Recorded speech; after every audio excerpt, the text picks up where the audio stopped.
بسم اللہ الرحمن الرحیم۔ محترم ناظرین السلام علیکم۔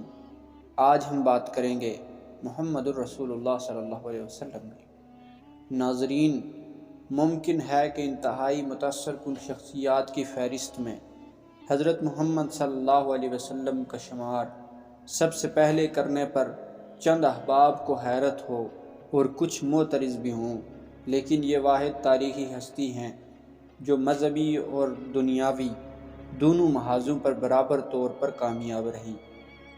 حضرت محمد صلی اللہ علیہ وسلم نے عاجزانہ طور پر اپنی مساعی کا آغاز کیا اور دنیا کے عظیم مذاہب میں سے ایک مذہب کی بنیاد رکھی اور اسے پھیلایا۔ وہ ایک انتہائی مؤثر سیاسی رہنما بھی ثابت ہوئے۔ آج 1400 برس گزر جانے کے بعد ان کے اثرات انسانوں پر ہنوز مسلم اور گہرے ہیں۔ دنیا کے عظیم انسانوں میں متعدد افراد کی یہ خوش قسمتی رہی کہ وہ دنیا کے تہذیبی مراکز میں پیدا ہوئے اور وہیں ایسے لوگوں میں پلے بڑھے جو اعلیٰ تہذیب یافتہ یا سیاسی طور پر مرکزی حیثیت کی اقوام تھیں۔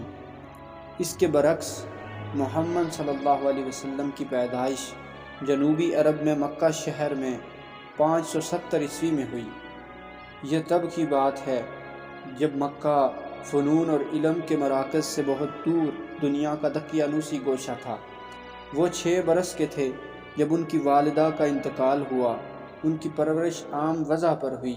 اسلامی تاریخ ہمیں بتاتی ہے کہ وہ ان پڑھ تھے۔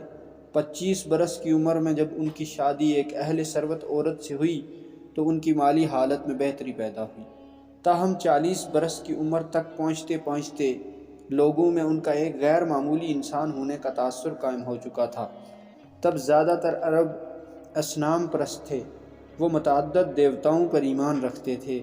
مکہ میں البتہ عیسائیوں اور یہودیوں کی مختصر آبادیاں تھیں۔ انہی کے توسط سے آپ واحد خدائے مطلق کے تصور سے شناسا ہوئے۔ جب ان کی عمر 40 برس تھی، انہیں احساس ہوا کہ خدائے واحد ان سے اپنے فرشتے جبریل کے ذریعے سے ہم کلام ہے اور یہ کہ انہیں سچے عقیدے کی تبلیغ کے لیے منتخب کیا گیا ہے۔ 3 برس تک وہ اپنے قریبی اوضاع و اقربا میں اپنے نظریات کا پرچار کرتے رہے۔ قریب 613 عیسوی میں انہوں نے کھلے عام تبلیغ شروع کی۔ آہستہ آہستہ انہیں ہم خیالوں کی معیت حاصل ہوئی تو مکہ کے با اختیار لوگوں نے ان کی ذات میں اپنے لیے خطرہ محسوس کیا۔ 622 عیسوی میں وہ اپنی حفاظت جاں کی غرض سے مدینہ چلے گئے۔ یہ مکہ کے شمال میں 200 میل کے فاصلے پر ایک شہر ہے۔ وہاں انہیں ایک بڑے سیاستدان کی حیثیت حاصل ہوئی۔ اس واقعہ کو ہجرت کہا جاتا ہے۔ یہ نبی کریم صلی اللہ علیہ وسلم کی زندگی کا ایک واضح موڑ تھا۔ مکہ میں تو انہیں چند رفقا کی جمعیت حاصل تھی، مدینہ میں ان کی تعداد بہت زیادہ ہو گئی۔ جلد ہی ان کی شخصیت کے اثرات واضح ہوئے اور وہ ایک مکمل فرما روا بن گئے۔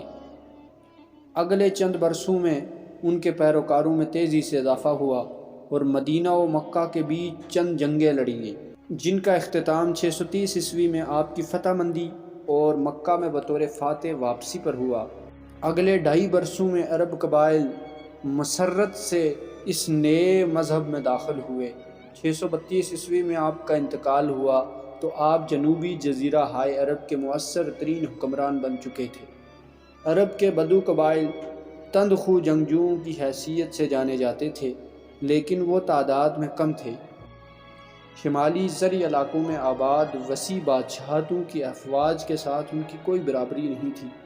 تاہم آپ نے تاریخ میں پہلی مرتبہ انہیں یکجا کیا۔ یہ واحد راست خدا پر ایمان لائے تھے۔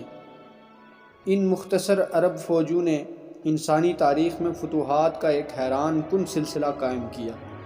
جزیرہ ہائے عرب کے شمال میں ساسانیوں کی نئی ایرانی سلطنت قائم تھی۔ شمال مغرب میں بازنطینی یا مشرقی سلطنت روما تھی، جو بہت مستحکم ریاست تھی۔ بلحاظ تعداد عرب افواج کا اپنے حریف سے کوئی جوڑ نہیں تھا۔